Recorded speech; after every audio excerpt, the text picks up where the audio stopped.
I remember the first time I realized my family was not like everyone else's. It wasn't a dramatic moment, not some big revelation that hit me out of nowhere. It was more of a slow, creeping awareness that built over the years, like dust gathering on forgotten shelves. I grew up in a house where silence had weight, pressing down on us all like an invisible shroud. We were never a family that shared much with each other. Our dinners were quiet, our weekends predictable, our conversations mostly limited to the necessities of daily life. My father was a man of routine. He rose before dawn every day, brewed his coffee with military precision, and left for work before anyone else was even awake. His return in the evening was much the same. He would settle into his armchair, newspaper in hand, his eyes moving across the pages like he was searching for something he could never quite find. My mother was different, yet the same in her own quiet way. She managed the house like a well-oiled machine, her movements efficient, her presence somehow both calming and distant. I spent most of my childhood trying to fit myself into the neat, orderly world they had built. My brother, Jonah, was less inclined to try. Where I sought their approval, he rebelled against it, his anger simmering beneath the surface like a pot just about to boil over. He and I were close once, but as we grew older, a rift formed between us. I blamed him for it at the time, thinking his resentment toward our parents was childish and unwarranted. As a teenager, I began to notice the cracks in our perfect facade. I would catch my mother staring out the kitchen window, her hands clutching the edge of the sink as if she were holding herself together. My father would retreat further into his routines, his silences growing heavier with each passing year. Jonah had already started to drift away by then, his absences growing longer and more frequent. I stayed. I followed the rules, played the role of the good child, the reliable one, the one who didn't make trouble. It wasn't until I left for college that I realized how tightly the threads of my family had been wound around me. The freedom was intoxicating, but it also left me feeling hollow. I would call home every Sunday, my conversations with my parents strained and brief. They would ask about my classes, my friends, but never about how I felt. I would answer their questions, offering up the pieces of my life I thought they wanted to hear. Jonah stopped calling altogether. I would ask about him, and my parents would brush the subject aside, their voices tight and dismissive. "He's fine," they would say, "he's just busy." I knew better than to press for more. Our family had always operated on a system of unspoken rules, and asking too many questions was one of the biggest violations. I tried to fill the emptiness with friends, with late-night study sessions and weekend parties. But the ache followed me everywhere, a dull throb that wouldn't be silenced. It wasn't until my senior year that I got the call. Jonah had been arrested. The details were vague, something about drugs, a fight that had gone too far. My parents were devastated, their disappointment thicker than the grief itself. They spoke about him like he was already lost, a problem to be solved rather than a son to be helped. I flew home that weekend, the plane ride a blur of anxiety and guilt. I hadn't seen Jonah in nearly 2 years. I hadn't even tried to reach out, too caught up in my own life to notice how far he had drifted. When I arrived home, the house felt colder than I remembered, the air heavy with unspoken words. My parents were distant, their expressions tight, their eyes avoiding mine. Jonah wasn't there. They told me he had left, that he wanted nothing to do with them. I couldn't understand how things had gotten so bad. I spent the rest of the weekend trying to bridge the gap, trying to piece together a family that seemed determined to fall apart. When I left, I promised myself I would do better. I would find Jonah. I would make things right. But promises are easy to make when you're running away from something. It's only when you stop that you realize how hard they are to keep. The years that followed were marked by a quiet, persistent ache.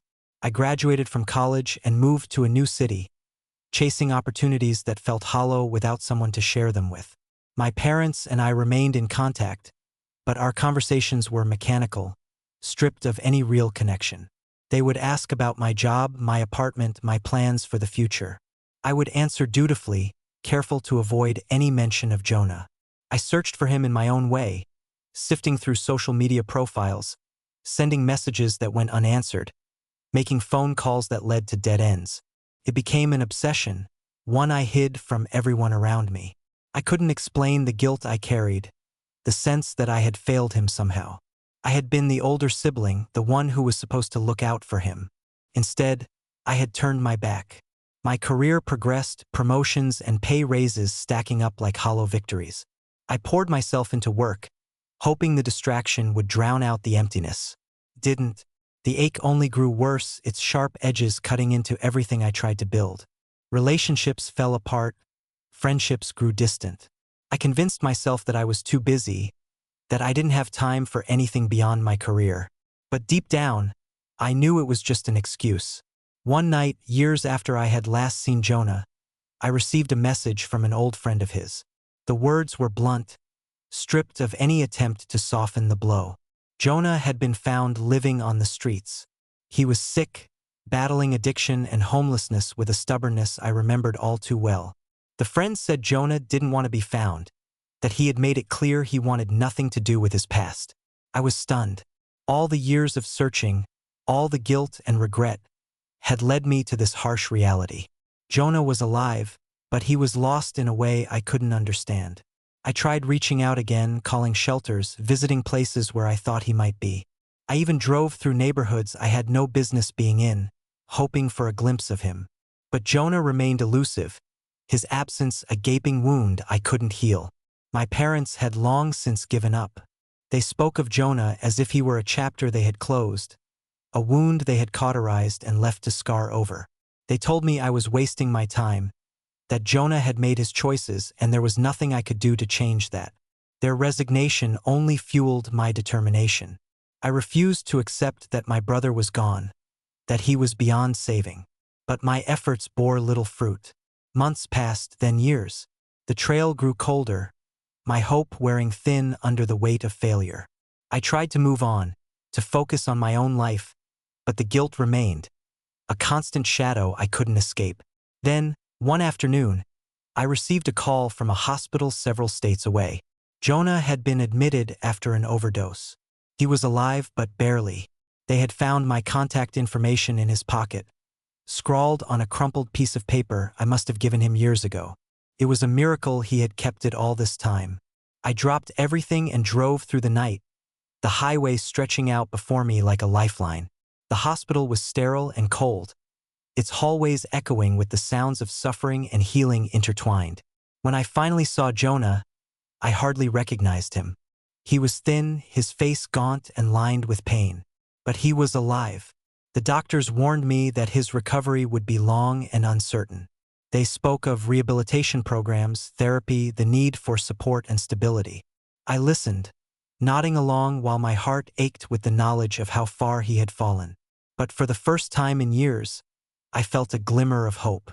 Jonah was alive, and as long as he was alive, there was a chance to rebuild what had been broken, to mend the wounds that had festered for far too long. I vowed to stay by his side, no matter how hard the road ahead would be. The first few weeks after Jonah's overdose were a blur of hospital visits, paperwork, and awkward silences. Jonah was weak, his body fragile from years of neglect and abuse. He barely spoke, his gaze often distant, fixed on some point beyond the sterile walls of his hospital room. I spent hours by his bedside, reading aloud from books I thought he might enjoy, rambling about my life, my job, anything to fill the silence. He would listen, or at least I hoped he was listening. His responses, when they came, were short and clipped, like words were a burden too heavy to carry. But he was there, and that was enough for me. I tried to convince myself that the rest would come with time, that Jonah just needed patience and support to find his way back. The hospital released him into my care once he was stable enough to leave. I had already prepared my apartment for his arrival, converting my spare room into something that resembled a sanctuary. It was small, but it was clean and warm, a far cry from the streets he had known for so long. Those early days were a delicate balancing act. Jonah would spend hours locked away in his room, his presence a shadow I couldn't quite reach. I wanted to help him, to fix everything that had gone wrong, but I quickly learned that my eagerness only pushed him further away. His recovery was his own journey, and all I could do was offer support without smothering him. He started attending therapy sessions, a condition the doctors had insisted upon before his release. I drove him to the appointments, waiting outside in the car, my fingers drumming nervously against the steering wheel. He would emerge from the office pale and drawn, his eyes avoiding mine as he climbed into the passenger seat. I wanted to ask him what they talked about, but I knew better than to pry. Jonah's trust was something that had to be earned, not demanded. As the months passed, the walls Jonah had built around himself began to crack. He would join me for meals, his appetite slowly returning. We would watch movies together in the evenings, his laughter rare but genuine when it did come. It was a fragile peace, but it was more than I had dared hope for. My parents called occasionally, their voices tight and strained when I mentioned Jonah. They offered polite inquiries, their concern more about appearances than genuine worry. I didn't blame them. They had mourned Jonah in their own way, written him off as lost long before I had ever found him. I tried to bridge the gap between them, but every attempt ended in frustration and hurt feelings. Jonah rarely spoke about our parents. I could see the resentment simmering beneath his guarded expressions, the anger he carried like a shield. It was something he would have to confront on his own, and I knew better than to force him into reconciliation before he was ready. One night, months into his recovery, Jonah sat across from me at the kitchen table, his gaze steady in a way that felt almost foreign. He told me he was grateful for what I had done, for not giving up on him when everyone else had. His voice trembled, the words raw and unfiltered. It was the closest we had come to a real conversation since his return. I told him I wasn't going anywhere, that whatever it took, we would face it together. It was a promise I intended to keep, no matter how difficult the road ahead might be. Jonah's progress was slow, punctuated by setbacks and moments of despair. But he kept moving forward, his determination growing stronger with each passing day. He found a part-time job, something small and manageable, but it gave him a sense of purpose. He started talking more, sharing fragments of his life during those lost years. The pain and guilt in his voice were palpable, but so was his desire to rebuild something from the ashes. I encouraged him to reach out to our parents, to at least consider the possibility of reconciliation. But Jonah was hesitant, his wounds still too fresh to risk reopening. I couldn't blame him. Our family had always been fractured, held together by brittle threads that had long since snapped. But even as Jonah continued to heal, I couldn't shake the feeling that something was still missing. It was as if we were building a house on unsteady ground, the foundation cracked and crumbling beneath us. I wanted to believe that time would mend the fractures, that patience and persistence would be enough. But deep down, I knew the truth. Some wounds ran too deep to heal on their own. As the months slipped by, Jonah's recovery continued at a pace that felt both agonizingly slow and unexpectedly rapid. Each day brought its own challenges, but also small victories that I clung to like lifelines. Jonah was working more hours now, his confidence growing with each new responsibility. He had even begun making friends, a tentative circle of people who understood his struggles and accepted him without judgment. But for all the progress he was making, I could feel a tension growing between us. It was subtle at first, manifesting as brief silences and awkward conversations. Jonah was still haunted by the shadows of his past, his guilt and shame woven into every attempt he made to rebuild his life. I wanted to help him, to be the anchor he could hold on to when everything else felt uncertain. But I was starting to realize that my own expectations were becoming part of the problem. I had always been the fixer, the one who tried to make everything right. When Jonah came back into my life, I threw myself into his recovery with a single-minded determination that bordered on obsession. I researched addiction, read countless articles about recovery and relapse, attended support groups meant for family members. I wanted to understand what he was going through, to somehow make his pain my own so I could better help him heal. But Jonah didn't need me to fix him.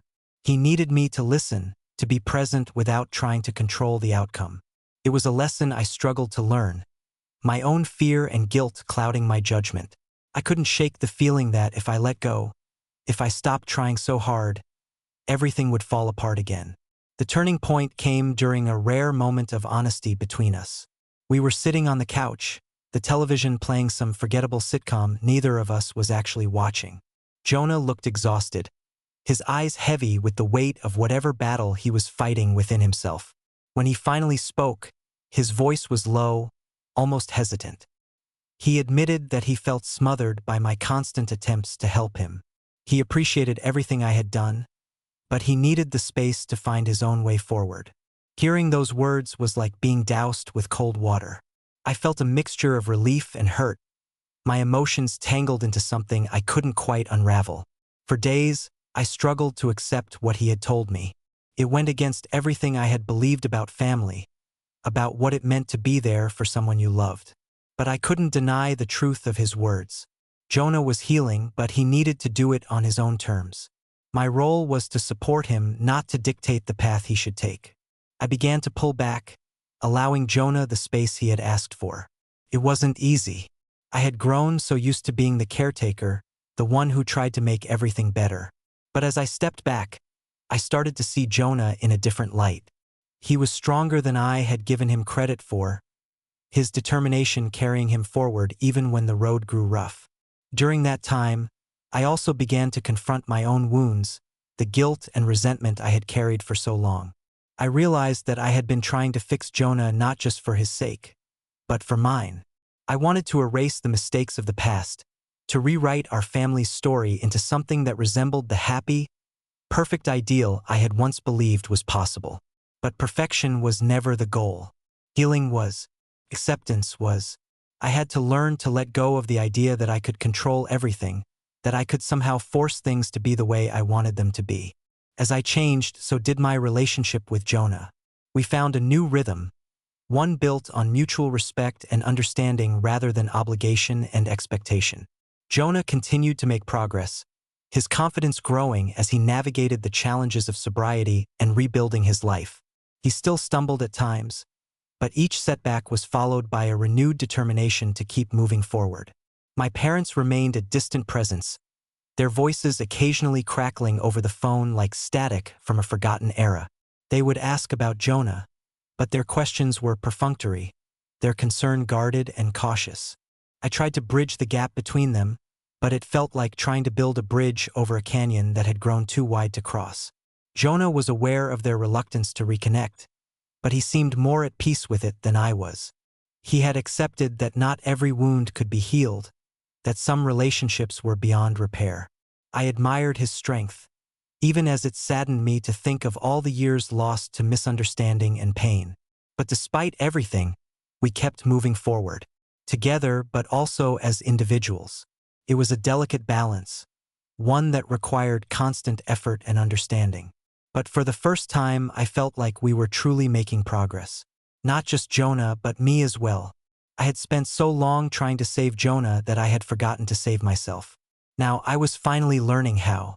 The seasons changed and so did we. Jonah continued to make strides in his recovery, each small victory a testament to his resilience. He had found a job he enjoyed, something that kept him busy and provided a sense of accomplishment. His social circle expanded slowly, his connections with others growing stronger as he allowed himself to trust again.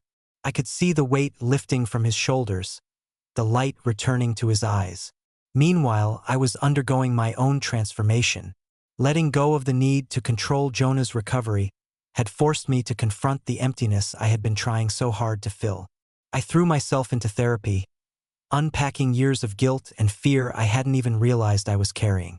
It was uncomfortable, exhausting work, but it was also necessary. I started to rebuild my own life, pursuing passions I had neglected for far too long. I began painting again, something I had loved as a child but abandoned in the chaos of adulthood. I took up running, the rhythmic pounding of my feet against the pavement soothing in a way I hadn't expected. I reached out to old friends, rekindling connections I had let wither in my obsession to save Jonah. Jonah noticed the changes in me, just as I had noticed the changes in him. We grew closer, not out of obligation or pity, but out of genuine understanding. The conversations we had now were deeper, more honest. He would tell me about his struggles, his fears, the nights when the temptation to slip back into old habits felt overwhelming. I would share my own battles, the moments of doubt and loneliness that still crept into my mind. We were healing together, our progress intertwined but not dependent on each other. For the first time, I felt like I could truly breathe. I had spent so long trying to be strong for Jonah that I had forgotten how to be strong for myself. But despite the progress we were making, there was still an unresolved fracture between Jonah and our parents. They continued to call me periodically, their questions about Jonah framed more by curiosity than genuine concern. I could hear the distance in their voices, the way they spoke of him as if he were still a child who had disappointed them. I had tried countless times to encourage them to reach out, to make amends before it was too late. But they were stubborn, their pride and fear acting as barriers stronger than any physical distance. Jonah, too, was reluctant to reopen old wounds. He said he didn't need their approval or forgiveness, that he had made peace with the past in his own way. But I couldn't shake the feeling that something was still missing. I had always been the bridge between Jonah and our parents, the one who tried to hold everything together. But I was growing tired of playing that role. I wanted them to see Jonah for who he had become, not the broken, lost boy they had written off years ago. The opportunity for reconciliation came unexpectedly. My parents called to say they were planning to visit. It was the first time they had expressed any interest in seeing Jonah since his recovery began. Their voices were hesitant, cautious, as if they were bracing themselves for rejection. I told Jonah about their visit, my words careful, my tone neutral. He surprised me by agreeing to see them, his expression unreadable. I couldn't tell if he was hopeful, angry, or simply resigned. But he agreed, and that was enough. The day they arrived was filled with tension so thick it was almost suffocating. My parents looked older, their faces etched with lines that hadn't been there before. Jonah greeted them with a politeness that bordered on coldness, his eyes distant even as he shook their hands. The conversation was stilted, forced. My parents asked about his job, his friends, his health. Jonah answered their questions with the barest of details, his responses clipped and measured. I tried to mediate, to draw them all into something resembling a genuine exchange, but my efforts fell flat. Eventually, the conversation drifted into silence, the unspoken words hanging heavy in the air. My parents made their excuses to leave, their departure abrupt and awkward. I could see the hurt in Jonah's eyes, the way his shoulders slumped as the door closed behind them. That night, Jonah retreated to his room, his silence a wall I couldn't breach. I felt like I had failed him, like all my efforts to bridge the gap between him and our parents had only driven them further apart. But as I lay awake, staring at the ceiling, I realized something important. Jonah's healing wasn't about our parents' approval. It wasn't about reconciliation or forgiveness or fixing something that had been broken for so long. It was about him finding his own path, his own peace. And maybe, just maybe, it was about me finding mine. After my parents' visit, a heaviness settled over the apartment. Jonah withdrew into himself, his progress slowing under the weight of emotions he refused to acknowledge. I could see the pain in his eyes, the old wounds reopened by our parents' distant, awkward attempt at reconciliation. I wanted to fix it, to somehow mend the broken threads that connected us all. But I had learned enough by then to know that Jonah's healing was his own journey.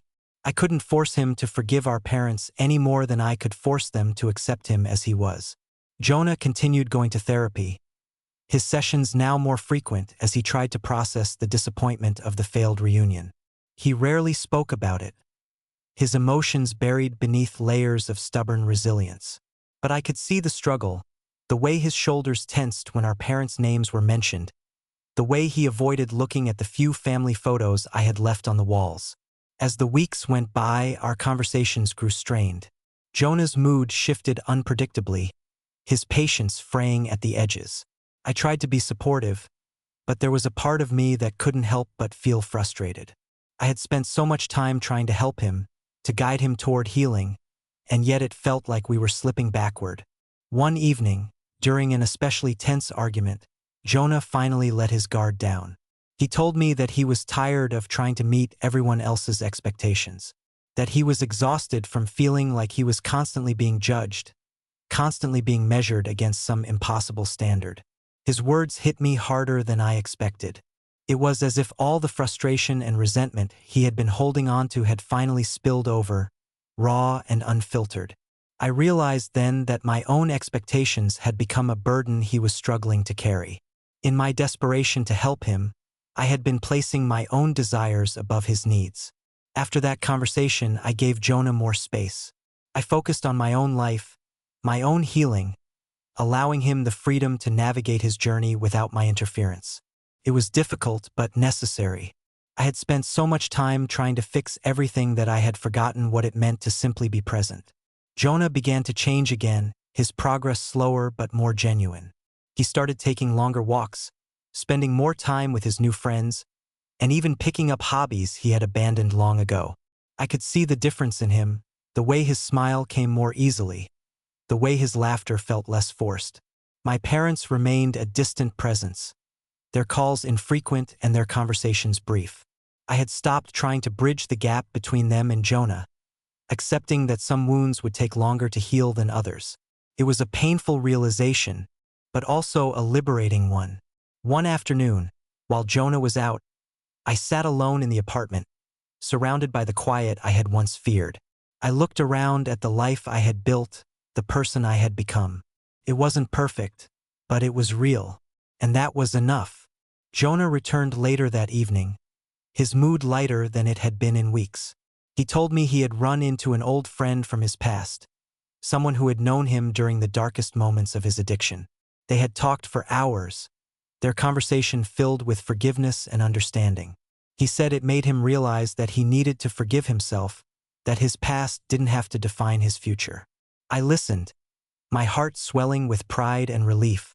Jonah was healing, not just physically but emotionally. He was finding his own path, his own sense of peace. We spent the evening talking, our conversation drifting from the past to the future with a kind of ease I hadn't felt in years. Jonah spoke of his dreams, his hopes for a life that no longer felt defined by his mistakes. And for the first time, I felt like I was truly listening. As the night wore on, I found myself reflecting on my own journey. I had been so focused on Jonah's healing that I had neglected my own. But now, with both of us moving forward in our own ways, I could finally see a future that felt whole. The scars would always be there, reminders of everything we had been through. But they no longer felt like chains holding us back. They were part of us, yes, but not the entirety of who we were. For the first time, I felt hopeful. Not just for Jonah, but for myself. And for whatever future we might build together, free from the weight of the past. The following months passed with a steadiness I hadn't expected. Jonah continued his recovery, each day bringing him closer to the person he was meant to be. His laughter became more frequent, his energy brighter, as if a weight had finally been lifted from his shoulders. He found joy in small things, taking long walks through the park, experimenting with new recipes, reading books he had once dismissed as dull. Our relationship grew stronger as well, built now on a foundation of trust and understanding. We no longer danced around uncomfortable topics or avoided the ghosts of our past. Instead, we faced them together, our conversations often drifting into deep, painful territory only to emerge with a sense of relief and clarity. One evening, as we sat on the couch sharing a quiet dinner, Jonah brought up the subject of our parents. His voice was calm, his gaze steady, as if he had spent a long time preparing himself for this moment. He told me that he had been thinking a lot about them, about the unresolved pain and anger that had shaped so much of his life. He admitted that he didn't know if reconciliation was truly possible, but he wanted to try, not for them but for himself. He explained that holding on to all that resentment had only kept him trapped in the past, and he was ready to let go. His words surprised me, but they also filled me with hope. Jonah reached out to our parents on his own, a short phone call that I later learned had been awkward and stilted. But it was a start. I didn't push him for details, respecting his decision to handle things his own way. All I could do was offer my support, to be there for him if and when he needed me. Our parents' reactions were guarded, their own wounds still fresh and unresolved. But they agreed to meet Jonah for lunch the following weekend, a gesture that felt monumental despite its simplicity. I chose not to join them, understanding that this was something Jonah needed to do on his own. The day of their meeting, I spent the morning pacing the apartment, my nerves tangled into knots of anxiety and anticipation. I couldn't shake the fear that things would go wrong, that the tentative peace Jonah had built would be shattered by words that couldn't be unsaid. When Jonah finally returned, his expression was difficult to read.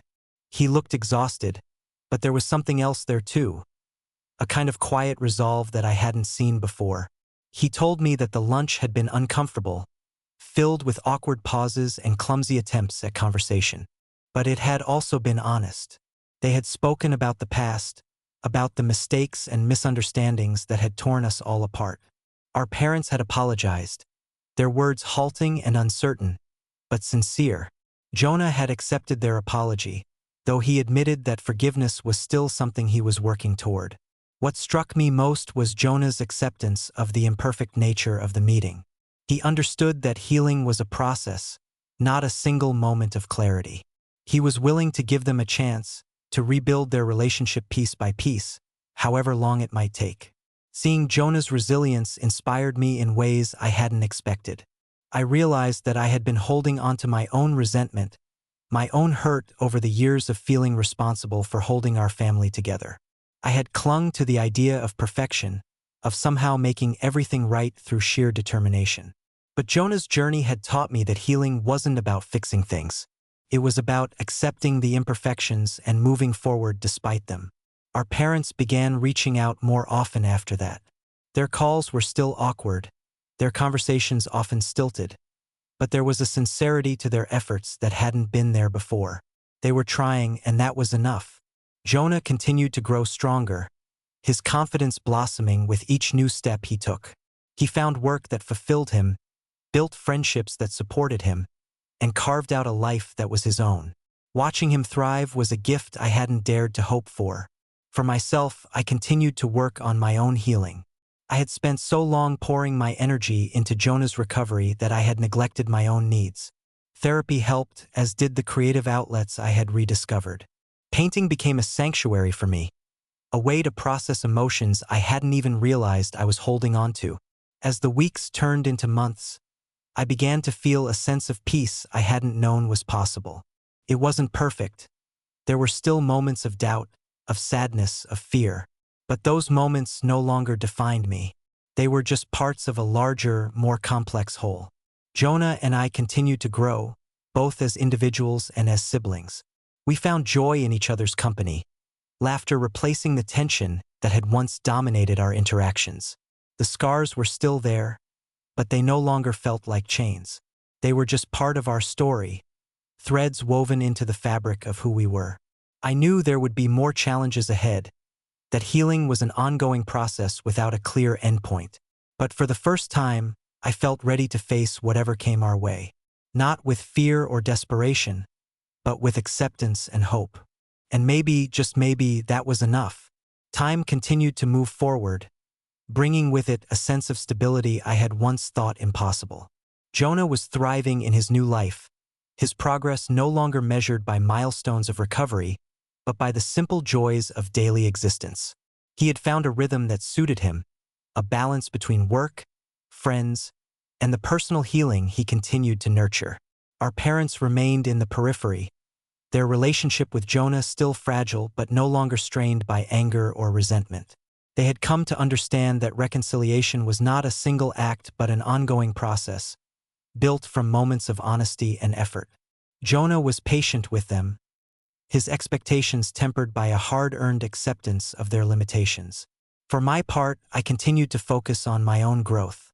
I had spent so long trying to control everything around me that learning to let go felt both liberating and terrifying. But the more I leaned into that uncertainty, the more I discovered about myself.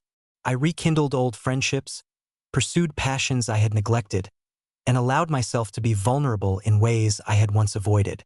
Jonah and I spoke often, our conversations marked by a newfound ease that had once seemed unimaginable.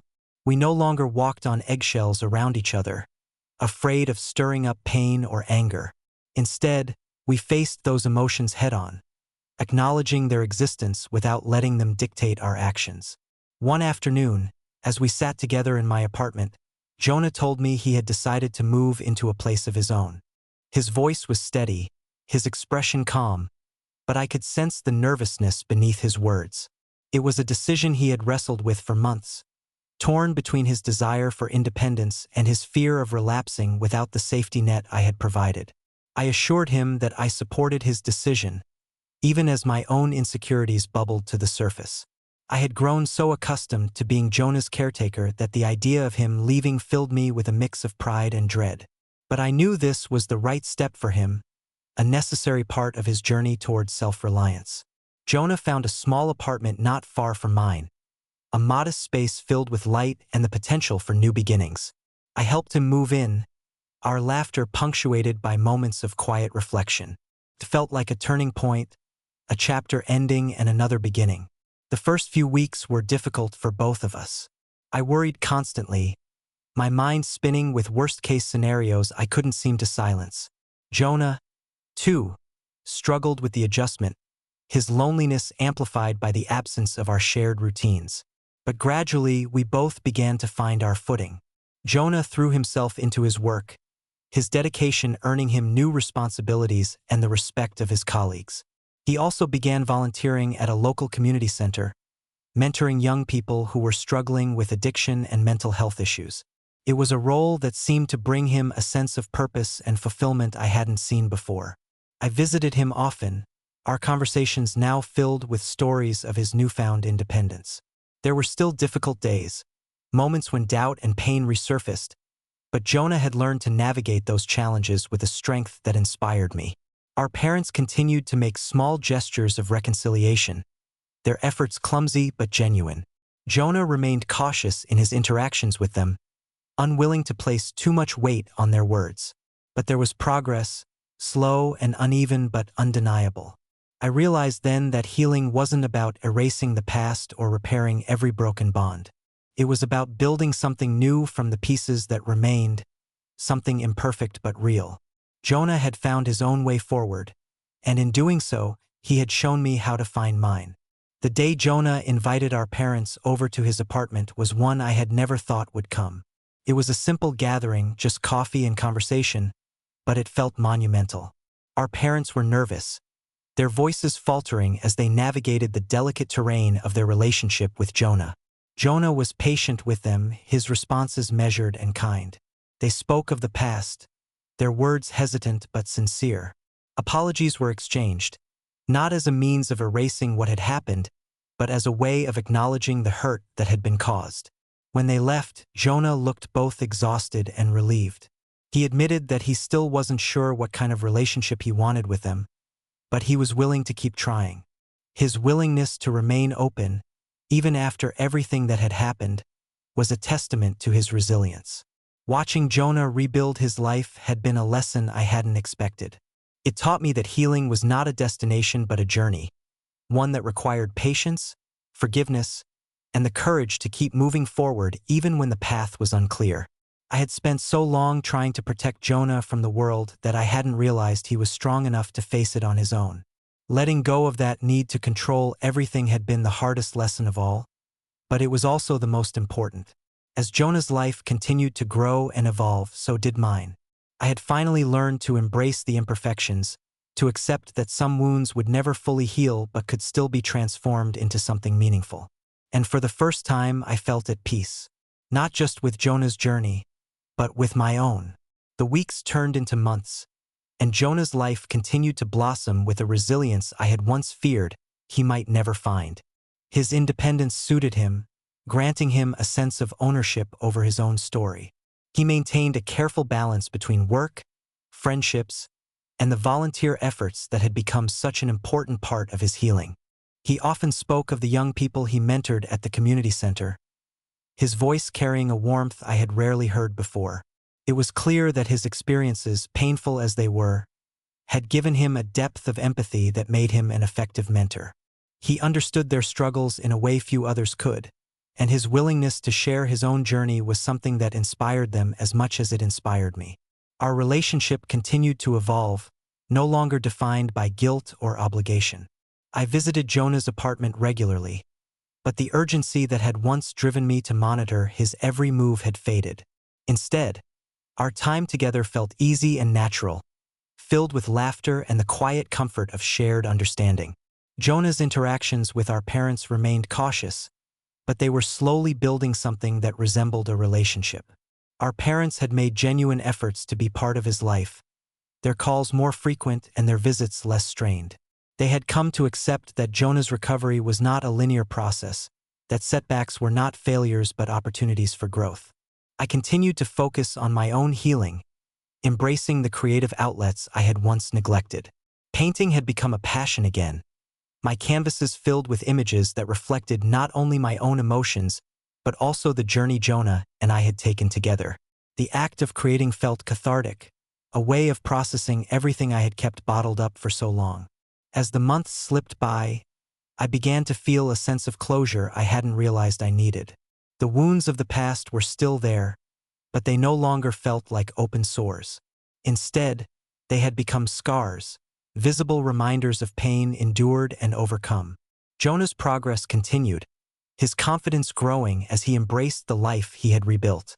He spoke of his dreams for the future with a certainty I had never heard from him before. He wanted to continue his work at the community center, to help others who were struggling as he once had. His purpose gave him strength, a clarity of vision that filled me with pride. Then came the invitation. Jonah asked me to attend an event at the community center where he was scheduled to speak. It was a fundraiser of sorts, meant to raise awareness and resources for addiction recovery programs. Jonah had been asked to share his story, a prospect that filled him with equal parts excitement and terror. I agreed to go, my own nerves heightened by the significance of the occasion. Jonah had come so far, but the idea of him opening himself up to such vulnerability made me anxious. Still, I knew it was his choice, his moment to define himself on his own terms. The day of the event, I arrived at the community center to find it bustling with activity. Volunteers moved through the crowd with smiles and welcoming words, their enthusiasm infectious. Jonah spotted me almost immediately, his expression a mixture of relief and determination. He led me to a seat near the front, his hands trembling slightly as he prepared himself for his speech. I could see the effort it took for him to remain calm, to push past the fear that threatened to unravel his composure. But he was stronger now, his resolve tempered by everything he had endured. When Jonah finally stepped up to the podium, his voice was steady, his gaze unwavering. He spoke of his journey with a raw honesty that left the room silent. He described his struggles, his failures, and the moments of hopelessness that had nearly consumed him. But he also spoke of resilience, of healing, of the people who had supported him when he couldn't support himself. He spoke of me, his voice faltering slightly as he acknowledged everything I had done for him. But what moved me most was his admission that his recovery was ultimately his own, that he had found strength within himself that he never knew existed. The applause that followed was overwhelming. Jonah stood there, his eyes glistening with tears, his shoulders squared with a pride I had rarely seen. I felt my own tears slip free, a mixture of relief, joy, and gratitude too powerful to contain. After the event, Jonah and I sat together in the quiet of the now empty room. He looked exhausted but content, his smile soft and genuine. He admitted that speaking had been harder than he expected, but also more rewarding than he could have imagined. I told him how proud I was of him, my voice cracking under the weight of everything I felt. Jonah just laughed, his expression free of the pain that had once haunted him. It was a moment of pure, unfiltered connection, the kind I had spent so many years longing for. As we left the community center, I realized that Jonah's journey was far from over, but he was no longer defined by his past, no longer shackled by the mistakes he had made. He had found his own way forward, and in doing so, he had shown me how to find mine. The scars would always remain, but they were no longer symbols of failure. They were proof of resilience, of healing, of a love that had endured even the darkest of times. For the first time, I believed that everything would be okay. The day Jonah spoke at the community center marked a turning point, not just for him but for me as well. It felt like a chapter had closed, the pain of the past finally settling into something that resembled peace. Jonah continued his work at the center, his dedication growing stronger with each passing week. His own recovery had become a catalyst for helping others, his empathy and understanding making him an invaluable presence within the community. I watched him flourish with a mixture of pride and relief. The darkness that had once clung to him so tightly had loosened its grip, replaced by a light that came from within. Jonah was no longer running from his past. He was embracing it, using it to build something meaningful. My own journey continued alongside his, though the paths we walked were now separate in ways that felt healthy and necessary. I had learned to let go of the need to control everything, to accept that healing was not something I could force or manufacture. It was something that grew over time, nurtured by patience, acceptance, and the willingness to keep moving forward. Jonah and I spent more time together than ever before, our relationship finally free from the weight of unspoken expectations and unresolved pain. We found joy in the simplicity of shared meals, long conversations, and the quiet comfort of knowing that we could rely on each other without reservation. Our parents continued their efforts to rebuild their relationship with Jonah, their calls and visits more frequent and less strained. It wasn't perfect, but it was real. Jonah had set boundaries that they respected, and while the process of reconciliation was slow, it was also genuine.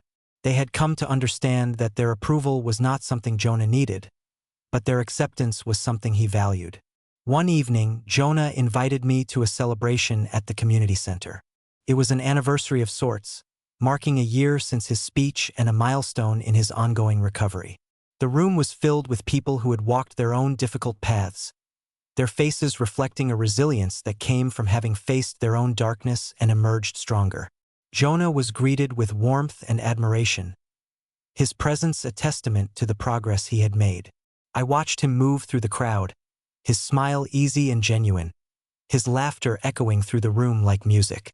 When it was his turn to speak, Jonah addressed the crowd with the same honesty and vulnerability that had made his first speech so powerful. He spoke of the ups and downs, the moments of doubt and the triumphs that had carried him forward. But most importantly, he spoke of the people who had supported him, the friends and mentors who had stood by his side when he couldn't stand on his own. He mentioned me again, his words filled with gratitude but also with a recognition that his recovery was something he had earned on his own. I felt tears prick at my eyes, my heart swelling with emotions too complex to name. After the celebration, Jonah and I walked through the quiet streets, our conversation meandering from memories of childhood to dreams for the future. He spoke of wanting to expand his work at the community center, to reach more people who were struggling. His passion was infectious, his vision clear and purposeful. I told him about my own dreams, the art I had been creating, the projects I wanted to pursue. For the first time, I felt like I was speaking from a place of authenticity rather than obligation. Jonah listened with the same attentiveness I had always tried to offer him, his encouragement genuine and unforced. It occurred to me then that our relationship had grown into something new, something stronger than it had ever been before. We were no longer bound by guilt or resentment, no longer trying to fix each other or ourselves. Instead, we were simply living, moving forward with the understanding that healing was an ongoing process. As we walked, Jonah spoke of forgiveness not just toward our parents but toward himself. He acknowledged the mistakes he had made, the pain he had caused, but he no longer allowed those things to define him. He had grown beyond them, his resilience forged by the very struggles that had once threatened to consume him. I realized that I, too, had found a sense of peace I hadn't thought possible. I had spent so long trying to save Jonah that I had lost sight of my own journey. But now, with both of us moving forward in our own ways, I could finally see a future that felt bright and full of possibility. Our parents remained a part of our lives, their presence imperfect but genuine. The wounds of the past would never fully heal, but they no longer defined us. We had learned to accept the scars as part of who we were, not as symbols of failure but as evidence of resilience. Jonah continued to thrive, his work at the community center evolving into something larger than either of us could have imagined. He became a leader, his voice carrying weight because it was rooted in truth and compassion. His story inspired others not because it was perfect, but because it was real. As for me, I continued to grow in my own way, embracing the life I had spent so long neglecting.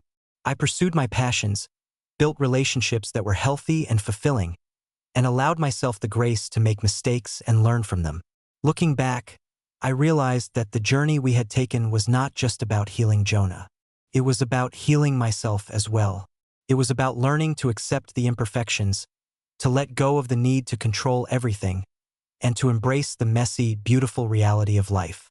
The scars would always remain, but they no longer held power over us. They were simply part of our story, woven into the fabric of everything we had become. And for the first time, I felt truly free. If you enjoyed this story, please don't forget to leave a comment and share your thoughts. It will help the channel grow and inspire me to create more interesting stories for you. I also want to apologize for any mistakes in the text, as the narration is done using artificial intelligence. If you notice any inaccuracies or areas that need improvement, please mention them in the comments. This will help make the content even better. Thank you for watching and for your support.